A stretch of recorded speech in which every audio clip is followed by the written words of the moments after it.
Jangan bangga dengan masjid yang besar, karena ada di suatu tempat di dunia ini masjidnya megah, mewah, praise, tidak boleh sholat karena dia sudah dijadikan sebagai cagar budaya. Ketika Mustafa Kemal Atatürk naik, maka dia melarang azan menggunakan bahasa Arab. Bisa dibayangkan, karena kata dia ini membuat kemunduran. Tidak boleh mengadakan pengajian ramai-ramai, bubarkan. Tidak boleh ada berkumandang suara azan. Ulama kalau macam-macam tangkap, penjarakan. Sallallahu alaihi wasallam, sallallahu ala Muhammad, sallallahu alaihi wasallam. Itulah mengapa sebelum keluar dari Masjid Batu Merah, semua orang yang sholat di Masjid Batu Merah sebelum dia keluar, maka di dalam hatinya ditanamkan, keluar dia dari pintu sebelah kanan, la ilaha illallah. Keluar dia dari pintu kiri, Muhammadur Rasulullah. Keluar dia dari pintu tengah, inna dina indallahil Islam. Ini bukan sembarangan memilih kaligrafi ini.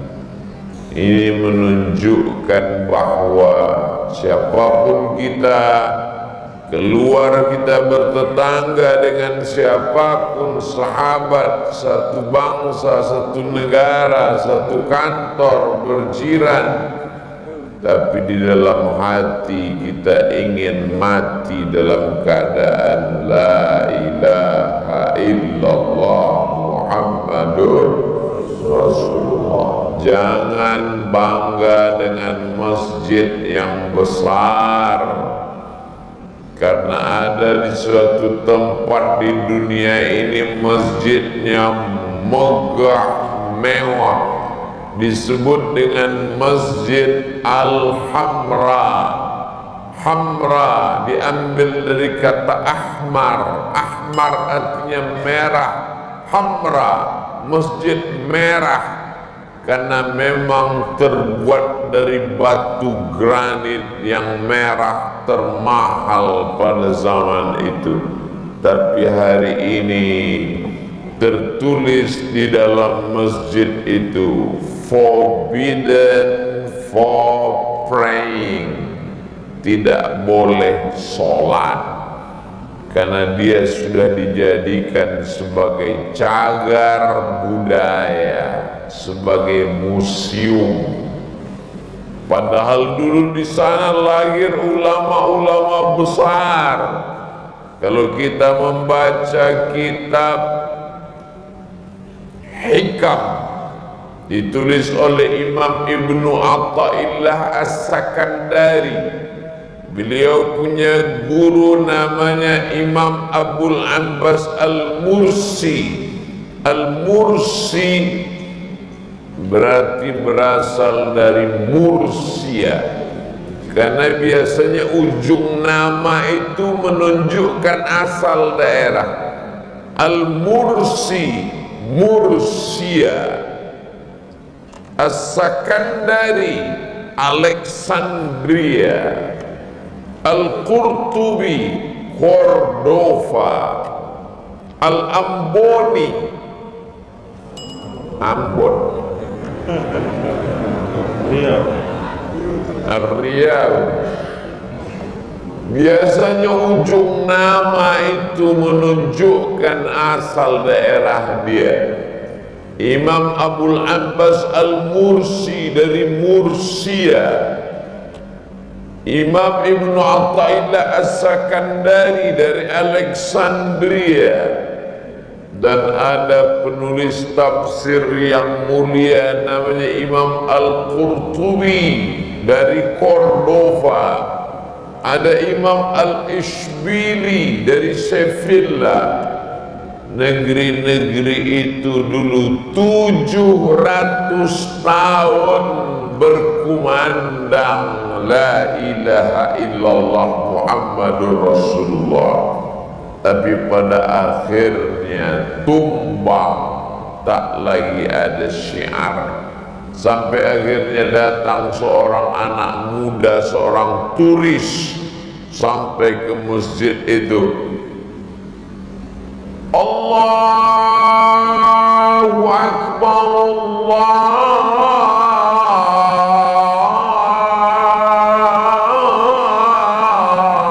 Akbar. Datang polisi mau menangkap dia. Kenapa kamu azan di sini? Di sini tidak boleh sholat. Ini sudah jadi museum. Ini cagar budaya. Kata dia, saya bukan mau sholat, saya hanya ingin mengumandangkan Allahu Akbar, karena batu-batu dan tiang-tiang ini rindu mendengar Allahu Akbar. Allahu Akbar. Begitu juga yang terjadi ketika Mustafa Kemal Atatürk naik, maka dia melarang azan menggunakan bahasa Arab. Bisa dibayangkan, karena kata dia ini membuat kemunduran. Tidak boleh mengadakan pengajian ramai-ramai, bubarkan. Tidak boleh ada berkumandang suara azan. Kalau pakai bahasa Ambon, Allah Maha Besar, gimana? Tetap Allah Maha Besar. Bayangkan kalau di Jakarta tidak boleh azan pakai bahasa Arab. Allah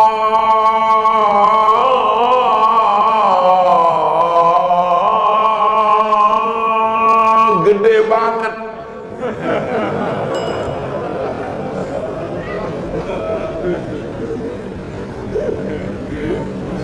Ulama kalau macam-macam tangkap, penjarakan.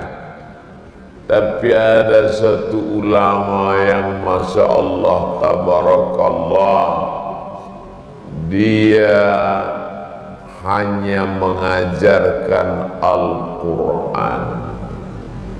Dia ajarkan Al-Quran, bisa baca Quran, menghafal Quran, menghatamkan Al-Quran. Lalu setelah itu dia ajarkan zikir tarekat Naqsyabandiyah, la ilaha illallah, la ilaha illallah. Namanya Syekh Sulaiman Tunuhan.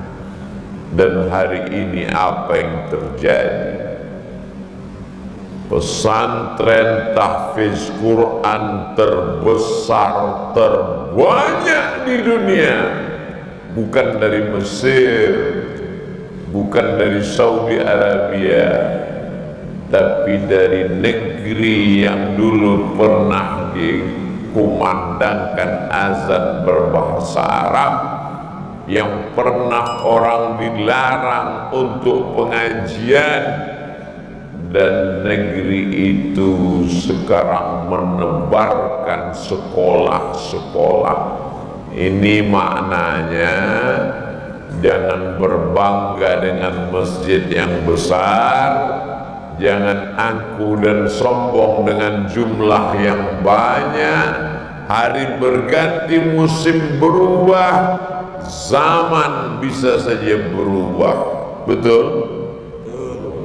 Yang tidak berubah itu cuma satu, perasaan aku ke kamu.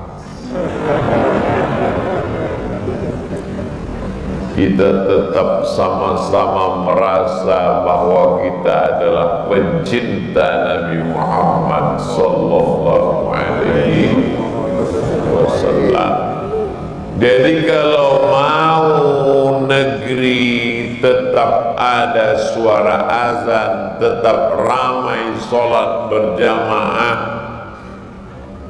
wariskan la ilaha illallah Muhammadur Rasulullah ini kepada anak-anak kita.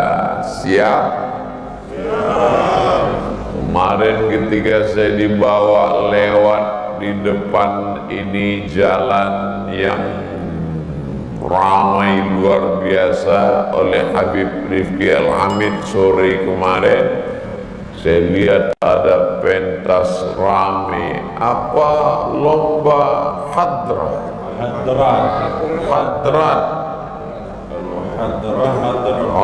Kendang. Hadrat.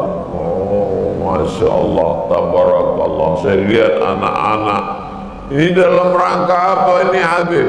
Maulidur Rasul sallallahu alaihi wasallam. Rupanya begitu masyarakat Ambon ingin mewariskan la ilaha illallah Muhammad Rasulullah kepada anak-anak mereka. Saya kemarin sebetulnya mau turun, tapi tidak jadi, karena kalau turun heboh seperti tadi malam, hampir copot kancing baju. Luar biasa masyarakat Ambon menyambut subuh ini. Tadi malam ketika tausiah saya sampaikan, besok kita akan bertemu di masjid. Langsung Habib Rifki ngasih tahu, tidak jadi. Jamaah yang dimuliakan Allah Subhanahu wa ta'ala, anak-anak yang hadir di depan pintu kecil, paling umurnya 5-10 tahun. Kalau anak-anak masih ada di Masjid Batu Merah, maka insya Allah tahun 2050, tahun 2060 masih berkumandang la ilaha illallah Muhammadur Rasulullah alaihi wasallam.